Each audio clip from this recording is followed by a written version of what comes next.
Snow drifted softly outside the tall windows of the Royal Crest Hotel, painting the night in a magical hush that felt like Christmas itself was holding its breath. Inside, the ballroom shimmered with golden light and velvet shadows, the air decorated with laughter, champagne bubbles, and the faint scent of cinnamon and pine. Everyone was dressed for celebration, for wealth, for elegance. Everyone except the man moving quickly but carefully between tables, a silver tray in his hand and worry in his eyes. Ethan Ward tugged down the sleeves of his crisp but worn uniform, trying to hide the scar on his right forearm. The manager had said it didn't look appealing to upscale guests, so Ethan kept it covered even though the scar was a part of him, just like the life he no longer talked about. Just like the dreams he'd buried to take care of his daughter. Tonight was Christmas Eve. Most fathers were home with their kids, wrapping gifts, telling bedtime stories, leaving milk and cookies by the tree. But Ethan was here, working double shifts because the hospital bills didn't care about holidays. His daughter Lily's asthma medication didn't care either. Life didn't pause for Christmas. He exhaled, steadying the tray in his hand. 2 glasses of red wine, perfectly filled. The hotel staff had been warned. No spills tonight. This event was hosting some of the wealthiest business figures in the city, and the most feared among them. On the far side of the room, standing near the enormous crystal Christmas tree, was Victoria Hale, CEO, Billionaire, and the most intimidating woman Ethan had ever seen. She wore a fitted red dress that matched the ruby wine in his glasses. Her gold hair fell in soft waves, and her expression stayed untouched by the joy around her. She looked like a queen trapped at her own coronation, powerful yet distant. Rumor said her heart had frozen years ago after a heartbreak no one dared mention. Rumor also said she ruined careers with a single email. Ethan tried not to look in her direction. Servers who stared too long tended to get scolded. He approached a table near her, weaving between tuxedos and gowns, repeating the same silent prayer, "Not tonight. Don't let me screw this up tonight, please." He was almost at the table when someone stepped back unexpectedly. His tray jerked. Ethan reacted fast, twisting his wrist to keep the wine stable. 1 glass rattled but didn't tip. Close, he thought. He exhaled. Then someone else brushed his shoulder. The tray jolted sharply, and this time he wasn't fast enough. He watched, helpless, as the wine glass flew from the tray, spiraling in slow motion. It arced through the air like a comet streaking toward its target. It landed directly on Victoria Hale. The entire ballroom gasped. Red wine splashed across the front of her dress, staining it like blooming roses. The sound of the glass hitting the floor echoed like thunder. Victoria didn't scream. She didn't move. She just stared at him, shocked, wide-eyed, speechless. Ethan felt his soul leave his body. I am so sorry," he whispered, his heart pounding so hard he could barely breathe. "Ma'am, I didn't, someone bumped." His words tangled together, tripping over his fear. Victoria slowly looked down at her dress, the ruined silk clinging to her like a painful memory. Her chest rose and fell, not with anger, but something deeper, something Ethan didn't understand. Guests whispered, "He's done. Fired for sure. Ruined Christmas for her. Oh my God." Ethan swallowed. "Please, I'll pay for the cleaning. I'll pay for the dress. You can't afford this dress," she said, her voice sharp as glass. He flinched. Of course, she was right. "It's fine," she continued, her tone colder. "But you will repay me." He blinked. "Yes, anything." She leaned in slightly, her eyes unreadable. "You'll repay me with a date." The room froze. A few guests gasped. Someone dropped a fork. What?" Ethan whispered. "A date," she repeated. "1 evening, with me. You ruined my night. You'll give me a different one." He stared at her, stunned. He thought she'd destroy him, fire him, humiliate him, but a date that made no sense. I don't understand, he said softly. You don't have to, she murmured. Just say yes. His mind raced.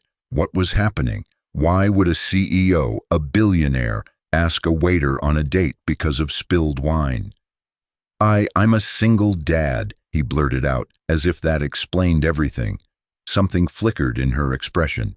A father? She asked. He nodded. Yes, my daughter. She's everything. Victoria looked away for a moment toward the window where snow fell like tiny miracles. Tomorrow night, she said quietly. 7 p.m. Don't be late. She walked away, leaving him speechless and utterly confused. The next day, while the city sparkled with Christmas lights, Ethan stood in front of a restaurant far too expensive for him to ever visit, wearing the only nice shirt he owned. He kept touching his hair nervously, wondering if he should have left it messy or tried harder. Then she arrived, Victoria, but not the powerful CEO he knew from the hotel. Tonight, she looked softer, warmer, human. Hi, she said, almost shyly. Hi, he breathed. Inside, she ordered nothing alcoholic and watched him as though she were studying him. Not as a server, but as a man she'd chosen to see. He didn't know why. She didn't tell him. Over dinner, she surprised him. She laughed. She teased him.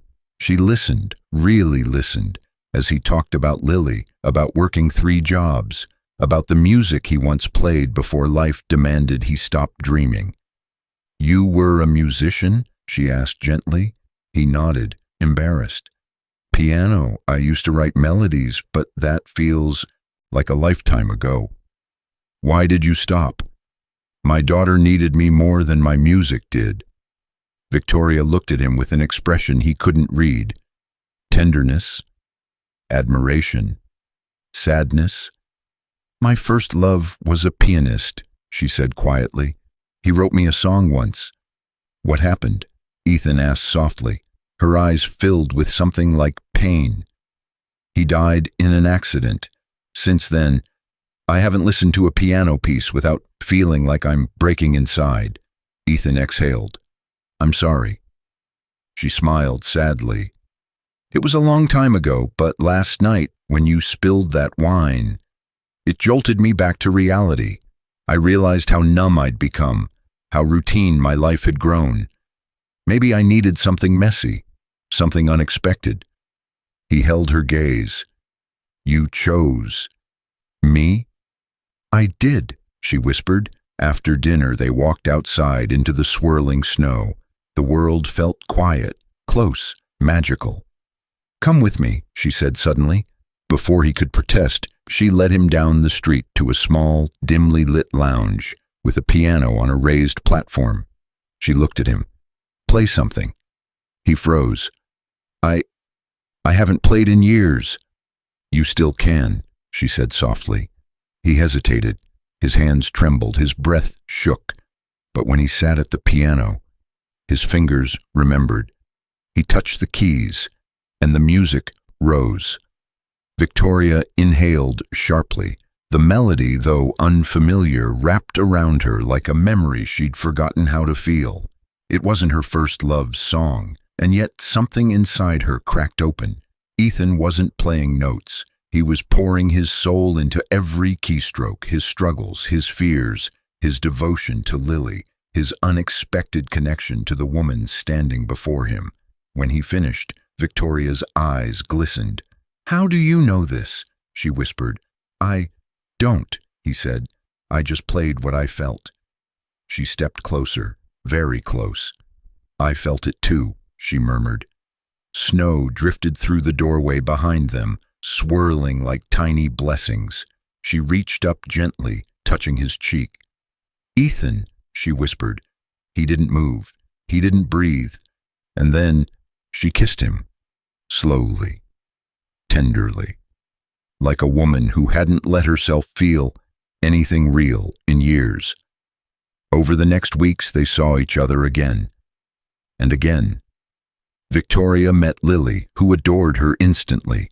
Victoria bought Lily a stuffed rabbit on their first meeting, and Lily named it Vivi, which made Victoria tear up more than she expected.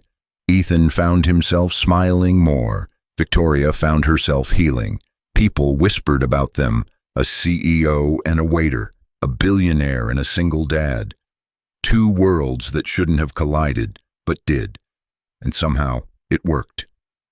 Victoria invited Ethan to events. Ethan cooked simple dinners for her that felt warmer than every banquet she ever hosted. Lily drew pictures of the three of them holding hands. Victoria kept every one. They were not perfect, but they were real. And on the following Christmas Eve, exactly 1 year after the spilled wine that had changed everything, Ethan took Victoria to the same lounge, to the same piano. "Play something," she said softly. He smiled. "I wrote you something." And he played. This melody was hers, only hers. Victoria covered her mouth, tears slipping down her cheeks. She had once lost the love of her life to tragedy, but now she had found another. Maybe not perfect, maybe unexpected, but deeply, beautifully real. When the last note faded, Ethan stood, took her hands, and whispered, "Victoria, will you marry me?" She didn't answer with words. She kissed him, and that was answer enough.